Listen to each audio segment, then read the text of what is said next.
کسی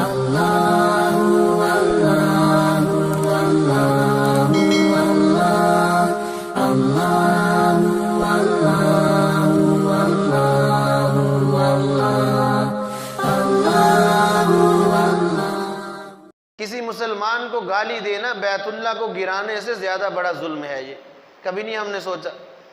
اب اللہ کے نبی صلی اللہ علیہ وسلم کیا کہہ رہے ہیں کہ اے بیت اللہ، ایک مسلمان کی عزت مجھے تجھ سے زیادہ محبوب ہے، اگر میری قوم مجبور نہ کرتی تو میں کبھی بھی تجھے چھوڑ کر نہ جاتا۔ اب آپ صلی اللہ علیہ وسلم کی آنکھوں سے آنسو جاری ہیں، جدائی ہے، چھوڑ کر جا رہے ہیں۔ یہ وہ وطن ہے جہاں آپ صلی اللہ علیہ وسلم نے 53 سال گزارے ہیں، بچپن سے لے کر جوانی، اب یہ بڑھاپے کی طرف عمر جا رہی ہے، 53 سال مکہ میں گزارے آپ صلی اللہ علیہ وسلم، اس کو چھوڑ کر جا رہے ہیں۔ اور جب جانے لگے تو دل میں خواہش آئی، پیدا ہوئی کہ چلو میں 2 رکعت نفل اللہ کے گھر میں پڑھ لوں۔ تو اس وقت بیت اللہ کی چابی تھی عثمان بن ابی طلحہ رضی اللہ تعالیٰ عنہ کے پاس، اس وقت یہ مسلمان نہیں تھے، اور یہ اوپر، اور بیت اللہ کا دروازہ اوپر تھا، یہ وہاں کھڑے تھے۔ آپ صلی اللہ علیہ وسلم نے عثمان سے کہا کہ عثمان، میری خواہش ہے، بیت اللہ تو چھوڑ کر میں جا رہا ہوں، مجھے 2 رکعت نفل پڑھ لینے دے، بیت اللہ کا دروازہ کھول دے۔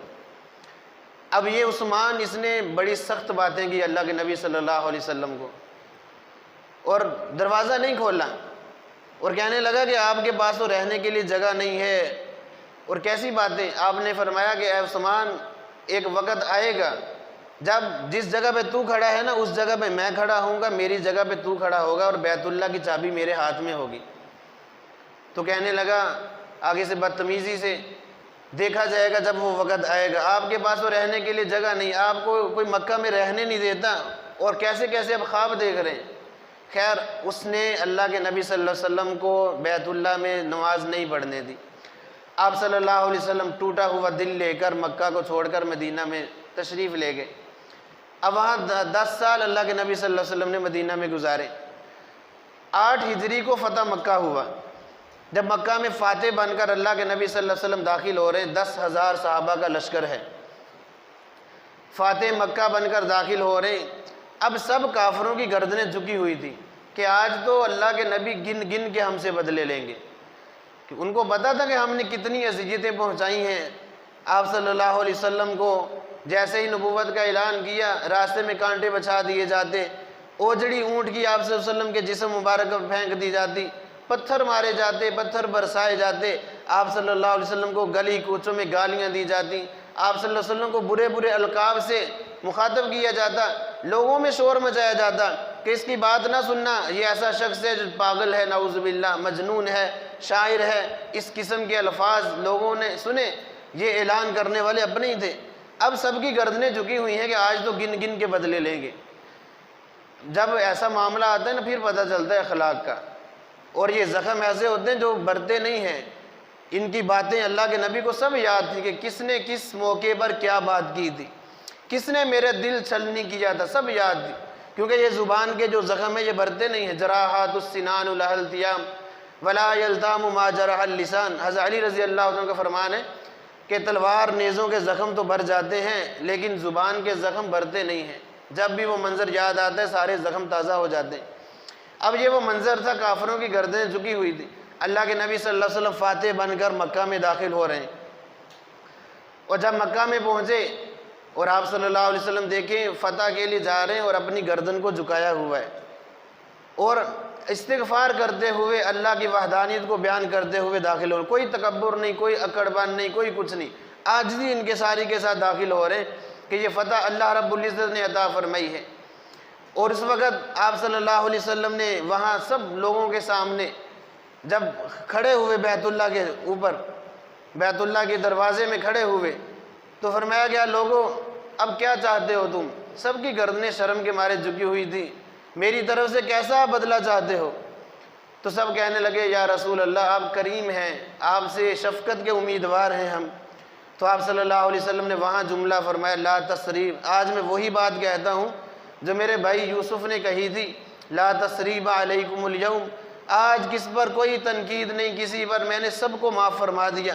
اللہ رب العزت تم سب کو معاف کرے، وہ ارحم الراحمین ہے۔ ایک جملے میں آپ صلی اللہ علیہ وسلم نے سب کو معاف فرما دیا۔ یہ تھے عالی اخلاق، اچھے اخلاق، کہ دشمن سامنے کھڑے ہیں، بدلے نہیں لے رہے، تانے نہیں دے رہے کہ تم نے تو میرے ساتھ یہ کیا تھا، نہیں بلکہ معاف فرما رہے ہیں۔ اور اسی موقع پر آپ صلی اللہ علیہ وسلم نے حضرت علی رضی اللہ عنہ سے فرمایا کہ جاؤ عثمان کو لے کر آؤ، یہ جو بیت اللہ کی چابی جس کے بعد تھی، جاؤ اس کو لے کر آؤ۔ یہ بھاگ گئے تھے، حضرت علی رضی اللہ تعالیٰ عنہ کو پکڑ کر لائے، ایک ہاتھ میں چابی ہے اور ایک ہاتھ میں ان کو پکڑا ہوا ہے، اللہ کے نبی کی خدمت میں حاضر ہوئے اور آپ صلی اللہ علیہ وسلم نے وہ چابی اپنے ہاتھ میں پکڑی۔ اب عثمان سامنے کھڑا ہے، اب سر اوپر نہیں اٹھا رہے شرم کے مارے، میں کیسے اب سر اٹھاؤں؟ وہ سارا منظر یاد آ گیا کہ ایک وقت تھا میرے ہاتھ میں چابی تھی، آج اسی جگہ پہ اللہ کے نبی کھڑے ہیں اور ان کے ہاتھ میں چابی ہے۔ آپ صلی اللہ علیہ وسلم نے فرمایا عثمان سر اٹھاؤ اوپر، اب یہ سر جھکایا ہوا اٹھا نہیں رہے، پھر فرمایا کہ ذرا سر اوپر اٹھا، بڑی مشکل سے انہوں نے اپنا سر اوپر اٹھایا، تو آپ نے فرمایا کہ دیکھ رہے ہو یہ چابی، وہ وقت یاد ہے؟ تو انہوں نے عرض کی یا رسول اللہ سب کچھ یاد ہے مجھے، اب شرم کے مارے نظریں جھکی ہوئی تھی۔ تو اس موقع پر حضرت عباس رضی اللہ تعالیٰ عنہ بھی پاس تھے، انہوں نے عرض کی یا رسول اللہ یہ چابی ہمیں دے دیں، حاجیوں کو پانی پلانا، حاجیوں کی خدمت کرنا یہ ہمارے ذمہ ہے، یہ بھی شرف ہمیں بخش دیں کہ یہ چابی بھی ہمیں عطا فرما دیں۔ ایک طرف آپ کے چچا حضرت عباس رضی اللہ تعالیٰ عنہ کھڑے مطالبہ کر رہے ہیں، دوسری طرف یہ ابھی عثمان مسلمان نہیں ہوا، اور آپ صلی اللہ علیہ وسلم نے عثمان سے کہا کہ عثمان یہ لو چابی، اور میں دعا کرتا ہوں کہ یہ قیامت تک تیری نسل میں چلتی رہے گی۔ اب دیکھیں کیسے اخلاق، اس نے تو نماز نہیں پڑھنے دی تھی اور اللہ کے نبی صلی اللہ علیہ وسلم اپنوں کو چھوڑ کر اس کو نواز رہے ہیں، چابی اس کو عطا فرما رہے ہیں، اور ساتھ میں دعا بھی کر رہے ہیں کہ قیامت تک تیری نسل میں یہ چابی چلتی رہے گی، بیت اللہ کو کھولنے کا شرف اللہ نے تمہیں بخش دیا۔ اب وہ مسلمان بھی ہوئے آپ صلی اللہ علیہ وسلم کے اخلاق کو دے کر، اور آج تک انہی کی نسل میں یہ چابی چلتی آ رہی ہے، اور اللہ کے نبی کی بات 100% درست ہے، انشاءاللہ قیامت تک انہی کی نسل میں چلتی جائے گی یہ چابی۔ تو دیکھیں یہ عالی اخلاق دے۔ آج ہم بھی اپنے گریبان میں ذرا جھانک کر دیکھیں ہمارے معاملات لوگوں کے ساتھ کیسے ہیں۔